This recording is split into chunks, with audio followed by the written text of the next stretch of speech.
Halo,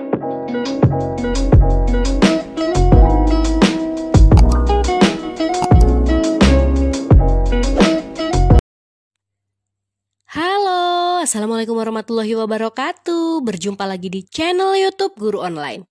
Baik, kali ini Guru Online akan share video tentang contoh teks anekdot beserta penjelasan maknanya. Nah, baik, sebelum kita mulai langsung masuk ke contoh. Jadi di dalam kehidupan sehari-hari banyak sekali kejadian yang menuai protes atau kritik. Jadi untuk itulah diperlukan media penyampaian kritik atau saran yang dapat diterima di dalam masyarakat. Nah, contohnya ini adalah teks anekdot yang akan kita bahas ya di dalam video ini. Jadi selain dapat menyampaikan kritik atau saran, jadi anekdot juga dapat menjadi media hiburan juga pembelajaran. Jadi fungsinya selain menyampaikan kritik maupun saran, anekdot juga dapat menjadi media hiburan juga pembelajaran. Jadi kita hidup di dunia yang penuh dengan problematika sosial. Namun makin hari makin banyak orang yang melupakan ataupun seolah-olah tidak peduli dengan problematika sosial yang terjadi tersebut. Jadi untuk itulah anekdot tercipta sebagai salah satu bentuk penyadaran sosial. Jadi anekdot menyampaikan problematika sosial yang terjadi dengan cara yang unik, yaitu humor. Nah, baik, langsung kita ke contoh teks anekdotnya. Jadi kita baca terlebih dahulu ceritanya, nanti di akhir cerita kita akan sampaikan apa maknanya, sindirannya untuk kehidupan sehari-hari saat ini. Ya, kita mulai.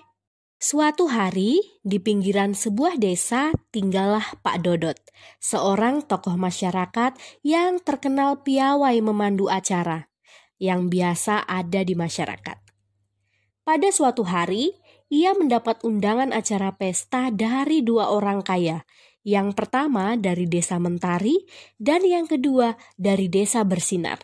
Sayangnya, acara pesta tersebut diadakan pada hari dan waktu yang bersamaan. Pak Dodot bingung memikirkan untung dan rugi dari masing-masing undangan tersebut. Cara berpikirnya yang sedikit lambat membuatnya kebingungan.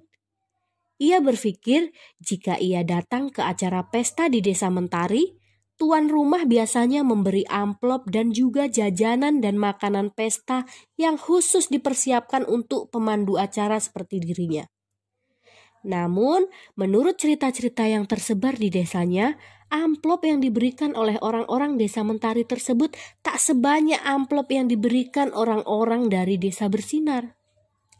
Kalau ia pergi ke acara pesta di desa Bersinar, ia akan mendapat amplop yang lebih banyak meskipun tak pernah dibungkuskan makanan atau jajanan untuk dibawanya pulang. Hingga waktu acara pesta sudah hampir dekat, ia mulai memacu motornya ke jalan. Namun ia belum dapat memastikan acara pesta mana yang akan ia pilih untuk dihadiri. Mula-mula ia bergegas menuju desa Mentari. Baru tiba di tengah perjalanan, ia mengubah pikirannya. Ia berbalik menuju desa Bersinar. Begitu hampir sampai di desa Bersinar, dilihatnya tempat acara pesta tidak terlalu besar dan tidak pula tampak mewah. Lalu dengan segera ia pun mengubah arah menuju desa Mentari. Sesampainya di dekat lokasi acara pesta desa Mentari, dilihatnya para tamu sudah banyak yang pulang dan pesta sudah hampir selesai. Pak Dodot kemudian cepat-cepat kembali menuju desa Bersinar. Namun malangnya di sana acara pun sudah berakhir. Akhirnya ia kembali ke rumahnya dengan penuh penyesalan.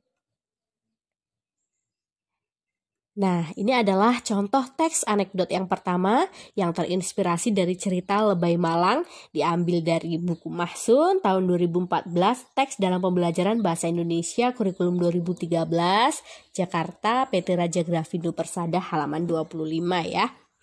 Nah, makna atau sindirannya terlebih dahulu ya, yang dapat kita ambil dari cerita teks anekdot tersebut. Yang pertama adalah Banyak orang zaman sekarang menilai dan melakukan sesuatu berdasarkan keuntungan yang akan didapat saja. Seperti itu ya. Jadi itu sindirannya. Lalu yang kedua, maknanya ataupun saran seperti itu ya, yang dapat diambil dari cerita tersebut, yaitu dalam hidup jangan terlalu memikirkan untung dan rugi dalam kegiatan sosial. Namun berpikirlah bagaimana dapat memberi manfaat bagi sesama, terutama bagi orang lain yang membutuhkan. Yang ketiga, jadilah pribadi yang teguh pendirian dalam mengambil keputusan. Dan jangan menjadi orang yang ragu-ragu serta pelin-pelan dalam menentukan pilihan. Baik, itu adalah contoh dan makna dari teks anekdot yang pertama. Nah, sekarang kita lanjut yuk untuk melihat contoh teks anekdot yang kedua. Nah, kalau yang pertama tadi disajikan dalam bentuk cerita atau narasi, ini yang kedua kita akan disuguhkan dengan cerita teks anekdot yang berbentuk dialog. Oke ya, kita mulai. Contoh teks anekdot yang kedua yaitu Onyot si tukang beca. Pada suatu hari, Onyot, si tukang becak, berniat membeli makan siangnya selepas mengayuh becaknya selama setengah hari. Tibalah ia di sebuah rumah makan milik Odah. Onyot berkata, "Mbak, saya hanya punya uang 3.000 rupiah.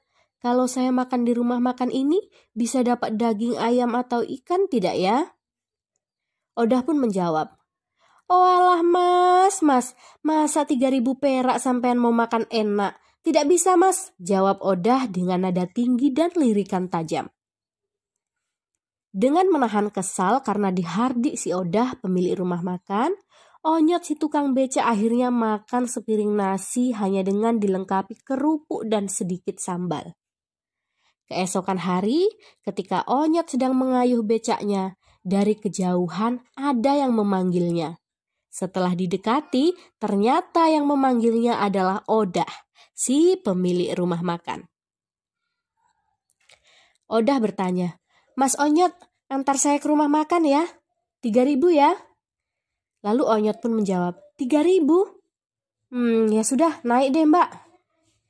Ketika melewati jalan menurun, Odah terlihat ketakutan sebab becak yang ditumpanginya melaju dengan cepat. Odah pun berkata, "Mas Onyot, hati-hati, jangan kebut-kebutan ah. Sering-sering direm mas, aku takut nih mas ngebut banget." Onyot sambil tersenyum puas berkata, Mbak, masa sih dengan ongkos 3.000 sih mbak ingin pakai rem? Di mana-mana juga kalau saya hanya bayar 3.000, maka tidak akan meminta rem dong mbak." Odah hampir pingsan. Nah, cerita ini diambil dari http jokes.web.id. Nah, apa sindiran yang didapat serta makna yang didapat dari teks anekdot yang kedua ini? Mari kita simak. Yang pertama, di zaman sekarang banyak orang menganggap orang lain rendah dan tidak mau menghargai dan melayani dengan baik jika berhadapan dengan orang yang kekurangan ekonomi. Yang kedua, perlakukan semua orang dengan baik dan hormat. Karena sebagai makhluk sosial, kita tidak akan dapat hidup sendiri dan pasti suatu saat membutuhkan pertolongan orang lain. Lalu yang ketiga, jangan jadi pribadi yang pendendam seperti Onyot. Nah, baik, sampai sini saja contoh teks anekdot beserta maknanya. Jadi semoga kita bisa dapat mengambil pembelajaran dari teks anekdot yang disajikan. Nah, baik, jangan lupa subscribe jika dirasa video ini bermanfaat dan juga share video ini ke media sosial teman-teman semuanya. Baik, saya akhiri. Wassalamualaikum warahmatullahi wabarakatuh. Salam manis, guru online.